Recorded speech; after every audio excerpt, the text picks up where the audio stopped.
दररोज स्वच्छ पाणी पुरवणार आणि कचरा उचल देखील करणार. आजरा शहर अन्याय निवारण समितीच्या आंदोलनानंतरच्या चर्चेला यश.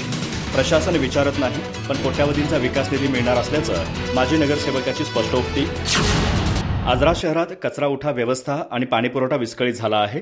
पाणीपुरवठा नियोजन आणि 27 कोटीची नवीन योजना कधी चालू होणार, तसेच कचरा उठाव का होत नाही याबाबत जाब विचारण्यासाठी आजरा शहर अन्याय निवारण समितीने घरात साचलेला कचरा घेऊन नगरपंचायतीच्या दारात टाकून जाब विचारणा आंदोलन आज केलं.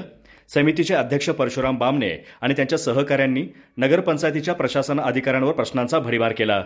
त्यामुळे अखेर नगरपंचायत प्रशासनाने याबाबत सुसूत्रता आणण्याचे लेखी पत्र दिल्याने आंदोलन चर्चेला पूर्णविराम मिळाल्याचं सांगण्यात आलं.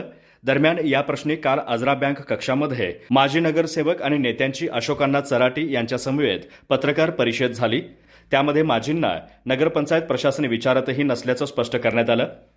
गेले काही दिवस आजरा शहर कचरा उठाव ठप्प आहे, पाणीपुरवठाही विस्कळीत झाला आहे.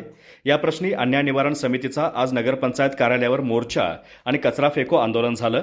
आजरेकरांनी यासाठी मोठी उपस्थिती लावल्याचे सांगण्यात आलं. यानंतर झालेल्या चर्चेत विचारलेल्या प्रश्नांची उत्तरे अधिकाऱ्यांना देता आली नाहीत. त्यांची अक्षरशः भांबेरी उडाली.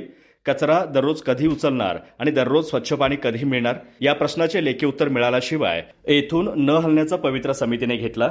अखेर नगरपंचायत प्रशासनाचे पाणीपुरवठा व कचरा उठावाबाबत लेखी पत्र मिळाल्यानंतर आंदोलन मागे घेण्यात आले.